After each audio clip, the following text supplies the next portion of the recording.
नमस्कार दोस्तों, स्वागत है आपका द ग्राउंड रिपोर्ट में। मैं हूं समीर आत्मज मिश्र। 6 जून को आखिरकार कॉकरोचों का सम्मेलन दिल्ली के जंतर मंतर पर हो ही गया, प्रदर्शन हो गया। प्रदर्शन में धर्मेंद्र प्रधान शिक्षा मंत्री के इस्तीफे की मांग भी की गई। सरकार को चेतावनी भी दी गई है, धमकी भी दी गई है कि अगर शनिवार तक यानी अगले शनिवार तक फिर से उस पर अमल नहीं हुआ तो फिर से ये आंदोलन होगा, प्रदर्शन होगा। लेकिन सवाल ये उठ रहा है कि जब पहला प्रदर्शन ही, डेब्यू ही इस तरीके का रहा तो अब अगला प्रदर्शन कैसे होगा, क्या होगा? बहुत सारे सवाल उठ रहे हैं। इस कॉकरोच जनता पार्टी को लेकर भी सवाल उठ रहे हैं। मैं भी उस कॉकरोच जनता पार्टी के इस प्रदर्शन में गया हुआ था। प्रदर्शन ज़रूर कॉकरोच जनता पार्टी का था, लेकिन हैरानी की बात यह है कि जिसके सोशल मीडिया पे कुछ दिनों के भीतर मिलियंस में फॉलोअर बन गए हों, यानी सोशल मीडिया पर करोड़ों लोग उसके अनुयायी बन गए हों, वहाँ पर करोड़ों, लाखों, हज़ारों तो छोड़ दीजिए, सैकड़ों की संख्या में भी लोग दिखाई नहीं पड़ रहे थे। जो भीड़ थी, और आप तस्वीरें भी देखेंगे, जहाँ जो तस्वीरें हमने खुद शूट की हैं, मैं वहाँ पर रहा, काफ़ी देर रहा। सुबह 10 बजे से प्रदर्शन शुरू हुआ और सुबह 10 बजे के बाद 1-2 घंटे के भीतर ही ऐसा लगा कि अब ये प्रदर्शन ख़त्म हो जाएगा, क्योंकि भीड़ नहीं आई। लेकिन 12-1 बजे के बाद वहाँ तमाम जो छात्र संगठन हैं वामपंथी दलों के, आइसा है और दूसरे और छात्र संगठन है, वो लोग आए, उनके नेता भी आए। उसके बाद वहाँ पर भीड़ बढ़नी शुरू हुई। तब फिर ऐसा लगा कि शायद यहाँ पर अब काफ़ी संख्या में लोग आएंगे, और उसके बाद आ भी गए। वहाँ पर 2-3 हज़ार की भीड़ वहाँ ज़रूर रही होगी। अब हमने कोई गिनती के हम एक्सपर्ट नहीं हैं, लेकिन चूंकि जंतर मंतर पर जो जगह है वहाँ से लेकर और जितनी दूर तक पुलिस ने उनको इजाज़त दे रखी थी, वहाँ उनकी संख्या जो दिखाई पड़ रही थी। अब इसमें महत्वपूर्ण बात है, अगर पहले संख्या की बात कर रहे हैं तो थोड़ा स्पष्टीकरण ज़रूरी है। इस संख्या में कॉकरोच जनता पार्टी के अनुयायी, उनके नेता और उनका समर्थन कर रहे लोग भी थे। तमाम ऐसे पीड़ित लोग थे जिन्होंने देखा कि ये हमारे मुद्दों को अगर उठा रहे हैं तो हम भी चलते हैं उनकी बातों में बात मिलाने के लिए, सुर में सुर मिलाने के लिए, समर्थन देने के लिए। ऐसे कई लोग थे। पेरेंट्स आए हुए थे, नीट की तैयारी कर रहे थे, जिनके बच्चे पेपर कैंसिल हुआ है, सीबीएसई के हैं, यूपीएससी, बीपीएससी, पीसीएस, बहुत सारी परीक्षाओं के, जितनी परीक्षाओं को लेकर धांधलियां हो रही हैं, कोई परीक्षा बिना धांधली के हो ही नहीं पा रही है। तो कुल मिलाकर जो छात्र और युवा हैं, वो और उनके पेरेंट्स की संख्या भी वहाँ पर दिखाई पड़ रही थी। लेकिन ऐसा नहीं है कि वो संख्या हज़ारों और लाखों वाली संख्या पहुँच गई। लाखों में तो वहाँ पहुँच भी नहीं सकती थी, लेकिन कई लोग थे। बहुत सारे लोग बाहर से भी आए थे, यानी दिल्ली के बाहर के भी लोग थे, कई दूसरे राज्यों के लोग थे। ये सब चीज़ें तो अपनी जगह थी, लेकिन थोड़ा सा बात हम उन पर करेंगे। और ये आपने काफ़ी कुछ देख भी लिया होगा, बहुत सारी रिपोर्ट्स आई, लेकिन संख्या बताना इसलिए ज़रूरी था कि ये पता चल जाए कि इनके जो मिलियंस में, करोड़ों में फॉलोअर्स हैं, वो फॉलोअर्स सोशल मीडिया पर ही हैं। अब वो आभासी हैं या रियल हैं, ये मैं नहीं जानता। ये तो जो इसकी जो टेक्निकल जानकारी रखने वाले लोगों को पता होगा। लेकिन वो उसमें कोई दम नहीं है, ये दिखाई पड़ गया, क्योंकि उनके आह्वान पर और इतना एक क्रिएट किया गया था जिस तरह का माहौल, उसको देखते हुए इस संख्या की उम्मीद नहीं थी। अगर आपके वास्तव में उतने अनुयायी हैं, उतने फॉलोअर हैं, तो ये बहुत ज़्यादा संख्या होनी चाहिए थी। बहरहाल, पर वहाँ पर लोग जो थे भी, अच्छा, जिस तरीके से आसानी से इनको परमिशन मिलती गई, जिस तरीके से वहाँ सब कुछ होता गया, उसको लेकर बहुत सारे सवाल हैं ही। महत्वपूर्ण बात यह है कि जो लोग वहाँ पहुँचे थे वो कौन लोग थे, और उनमें इनके अनुयायी अपनी जगह है। इसके अलावा बहुत सारे लोग वहाँ देखने भी गए थे, बहुत सारे लोग उनकी अपनी पीड़ा व्यक्त करने भी गए थे, और बहुत सारे लोग ऐसे थे जो इन सारी चीज़ों को शूट करने के लिए, यानी इनकी रिपोर्टिंग करने के लिए भी गए थे। अब एक बड़ी महत्वपूर्ण बात यह है कि इस कॉकरोच जनता पार्टी के प्रति लोगों के अंदर अगर क्या होगा कि ये छात्रों की, युवाओं की मांग को लेकर ये आगे बढ़ेंगे, उनकी मांग को उठाएंगे, तो एक बड़ा, एक दिलचस्प कहें, हैरान करने वाला एक नज़ारा वहाँ पर ये दिखाई पड़ा। जैसा हमने अभी शुरू में बताया है आपको कि 12-1 बजे तक ये ख़त्म करने के मूड में थे, इसलिए कि लोग ही नहीं थे वहाँ पर। जो थे भी आए और जाने के मूड में थे। इनकी भाषणबाजी हुई और कुछ लोग आए।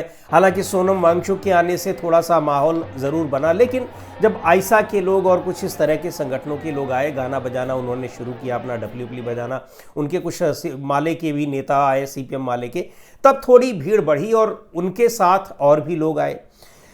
वहाँ इनके जो नेता हैं अभिजीत दीपके, अब इस कार्यक्रम की अनुमति ली गई थी 5 बजे तक। आप ये देखिए कि अगर किसी कार्यक्रम में लोगों का एक उत्साह है, जोश है और आप कुछ करना चाहते हैं, पहला कार्यक्रम है, इतनी बड़ी पॉपुलैरिटी आपको सोशल मीडिया पर मिली है, तो एक अलग तरीके का उत्साह होना चाहिए। उत्साह कितना रहा कि जब आप प्रॉपर भीड़ नहीं देख रहे तो आप 12-1 बजे ही आप उसको ख़त्म करने की कोशिश कर रहे हैं। जब भीड़ आती है, गर्मी ज़बरदस्त थी ही, 3 बजे ही इस प्रोग्राम को ख़त्म कर दिया गया। परमिशन ली गई थी 5 बजे तक की। और इसके पीछे कारण यह है कि ये जितने नेताजी लोग थे, अमेरिका से आए और इधर से भी आए, सारे एलीट क्लास के लोग थे। गर्मी इतनी लगी इनको, आपने कुछ ऐसे विजुअल्स भी देखे होंगे जो इनके नेताओं को, प्रवक्ताओं को पंखा झल रहे हैं।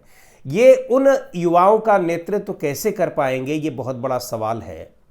जो युवा कई दिनों से लगातार पेपर लीक को, नीट पेपर लीक को लेकर, सीबीएसई को लेकर तमाम शहरों में सड़कों पर प्रदर्शन कर रहे हैं, लाठियां खा रहे हैं, पानी की बौछारें उनके ऊपर हो रही हैं। मैं ये बात कर रहा हूं उन प्रदर्शनकारियों की जो छात्र हैं और इन छात्रों को नेतृत्व दे रहे हैं एनएसयूआई के तमाम लोग, जो कांग्रेस पार्टी का छात्र विंग है, कांग्रेस पार्टी का जो यूथ विंग है। आप देख ही रहे होंगे अभी कल की एक तस्वीर, जब यहाँ पर कॉकरोचों का प्रदर्शन हो रहा है तो एक हरियाणा से एक तस्वीर आई जिसमें ये दीपेंद्र हुड्डा के ऊपर पानी की बौछार इस तरीके से डाली जा रही जैसे टारगेट किया जा रहा हो। और पानी की बौछारें जब पड़ती हैं तो बिल्कुल जानलेवा किस्म की होती हैं, गोली की तरह से, गोली क्या बल्कि गोले बड़े बड़े पड़ रहे हों आपके शरीर पर, ऐसा लगता है। बहुत तेज़ उनकी बौछार होती है। वो विजुअल भी आपने देखे होंगे सोशल मीडिया पर। तो सवाल यह है कि ये नेता उन छात्रों की या उन नेताओं की बराबरी कैसे करेंगे और उन छात्रों की, उन युवाओं का नेतृत्व कैसे करेंगे जो सड़कों पर और उतरकर अपने लिए लड़ाई लड़ रहे हैं। आप कई बार देखते होंगे कि तमाम दूसरे शहरों में चाहे पेपर लीक हो रहा हो, चाहे जो भी धांधली हो रही हो पेपर में, ये छात्र उतरते हैं सड़कों पर अपनी मांग को लेकर, राज्यों की विधानसभाओं के सामने, वहाँ के मुख्यमंत्रियों के आवास के सामने मारे जाते हैं, पीटे जाते हैं, लेकिन वो अपनी मांग लोकतांत्रिक तरीके से रखने के लिए, पहुँचाने के लिए पूरी कोशिश करते हैं, पूरा दमखम लगा देते हैं। तो कम से कम ये तो स्पष्ट हो गया। अब ये इनको कौन प्रायोजित कर रहा है, इनके पीछे किसका दिमाग है, इस पर भी बात करेंगे और पहले भी हम बात कर चुके हैं। लेकिन ये बात एकदम तय हो गई है कि कम से कम नेतृत्व देने की क्षमता इनमें नहीं है और ना ही नेतृत्व देने की कोई आकांक्षा इनके अंदर दिखाई पड़ती है। क्योंकि इतना बड़ा जिसको अगर सपोर्ट बेस मिल रहा हो, वो इस मूवमेंट को आगे बढ़ाने के लिए ज़रूर कुछ ना कुछ करता। दूसरी बात यह है कि इस आंदोलन को लेकर यहाँ जो इस आंदोलन के जरिए जो बहुत महत्वपूर्ण चीज़ दिखाई पड़ रही है वो ये है कि देश का युवा, देश का छात्र, युवाओं के पेरेंट्स, वो सारे के सारे इतने ज़्यादा सरकार से नाराज़ हैं, गुस्से में हैं कि अब उनको कोई भी अगर दिखाई पड़ रहा है कि उन्हें नेतृत्व दे सकता है तो उसके साथ आने के लिए तैयार है। ऐसे कई लोगों से मैं मिला, बहुत सारे लोगों से बात की जो बेचारे रो पड़े कि हम अपने बच्चों को पढ़ा रहे हैं, किसी तरीके से दिल्ली में रखे हुए हैं, कमा रहे हैं, एक्स्ट्रा कमाई कर रहे हैं कि बच्चों को कोई दिक्कत ना हो। एग्ज़ाम हो रहा है तो उनकी परीक्षा जो है वो कैंसिल हो जा रही है, लीक हो जा रहा है। क्या गारंटी है कि दूसरी परीक्षा भी लीक नहीं होगी। शिक्षा को जहां ले जा रहे हैं, तो ये सरकार की नीतियों के खिलाफ जो एक बड़ा, एक कह लीजिए कि एक गोला बारूद तैयार हो रहा है। सरकार को उससे सचेत होना चाहिए और नेतृत्व उसको मिल रहा है। अब ये यहाँ पर ये कॉकरोच पार्टी नेतृत्व नहीं दे पाया है, लेकिन पिछले कुछ दिनों से जिस तरह से हम देख रहे हैं कि कांग्रेस पार्टी के छात्र संगठन और युवा संगठन इस पर काम कर रहे हैं, निश्चित तौर पर उनके प्रति लोगों का एक रुझान बढ़ रहा है। वहाँ भी कई लोग इस तरह से मिले जिनका पार्टी से और उनके संगठन से कोई लेना देना नहीं था, लेकिन वो रिकॉग्नाइज कर रहे हैं कि हाँ, कांग्रेस पार्टी के लोग जगह जगह जो प्रदर्शन कर रहे हैं, उनकी मांग को उठा रहे हैं, उससे उनकी मांग को मजबूती मिल रही है। तो ये एक बात ये कि ये इतना ज़्यादा भरा हुआ है कि उसको कोई भी नेतृत्व अगर दे रहा है तो उसके साथ जोड़ने के लिए तैयार है। बस उसको नेतृत्व एक चाहिए, प्रॉपर साथ में एक फोरम चाहिए, मंच चाहिए कि वो अपनी आवाज़ उठा सके। मांग क्या है उनकी? इतनी सिंपल मांग है कि आप कम से कम हमारी ठीक से परीक्षा तो ले लीजिए, ये डिमांड है। तो ये सरकार के लिए एक बहुत बड़ी चेतावनी है। दूसरी बात है जो इससे एक समझ में आ रही है वो ये है कि कोई भी आंदोलन छात्रों के लिए अगर हो रहा है, युवाओं के लिए हो रहा है, और कहीं से भी कोई अब उसको डाइवर्ट करने की कोशिश करेगा तो शायद लोग इतने बेवकूफ़ नहीं है, इतने मूर्ख नहीं है कि वो उसको समझ नहीं जाएंगे। वहाँ बहुत सारे लोग ऐसे मिले, हालांकि कॉकरोच पार्टी से जुड़े हुए लोग भी थे, जाहिर सी बात है कि उनका आंदोलन है, लेकिन उस आंदोलन में ऐसे लोग मिल रहे हैं जो सीधे सीधे ये कह रहे हैं कि हमें कॉकरोच पार्टी से कोई लेना देना नहीं है। लेकिन जिस तरह से सुप्रीम कोर्ट ने टिप्पणी की बेरोजगारों के लिए, युवाओं के लिए, उससे हम लोग बहुत आहत हैं। ये कई युवाओं का, छात्रों का कहना था, और उनको ये लग रहा है कि अब अगर हम नहीं सड़कों पर उतरे तो फिर कब उतरेंगे। लेकिन अगर ये कॉकरोच जनता पार्टी या इस तरह के दूसरे संगठन सरकार की ओर से एक सेफ्टी वॉल्व, सरकार के लिए सेफ्टी वॉल्व का काम कर रहे हैं, तो शायद ये उनकी गलती है। युवाओं को ये बात बहुत अच्छी तरह से समझ में आ रही है। और कल जिस तरह से 3 बजे के बाद जब मैं जिन लोगों से मिला तो उन्हें बड़ी निराशा इससे हुई, और उन्होंने कहा कोई बात नहीं, कम से कम एक फोरम तो हमको मिला जहां पर आए हम लोग, और हमको ये भी दिखाई पड़ा कि यहाँ हमारी तरह और भी कितने लोग हैं दूसरे अलग अलग शहरों में। तो ये कुछ चीज़ें रहीं जो कॉकरोच जनता पार्टी ने एक दिखाई है। प्रदर्शन में उनके लोग कितने आए, भीड़ कितनी जुटी, कितना कुछ रहा, ये एक अलग मुद्दा हो सकता है, लेकिन जो बातें बिल्कुल स्पष्ट हैं वो साफ तौर पर दिखाई पड़ रही हैं। और मैं फिर से उसको दोहराऊंगा कि कॉकरोच जनता पार्टी और उसके जो नेता हैं वो कतई किसी आंदोलन को न तो लीड कर सकते हैं, न ही उनके अंदर कोई काबिलियत है। ये न सिर्फ उन्होंने कल के प्रदर्शन के दौरान उनके जो फैसले रहे, उनके जो तौर तरीके रहे उससे दिखाया, बल्कि वहाँ जो लोग भी मौजूद रहे उनके अंदर भी बड़ी निराशा इस बात को लेकर रही।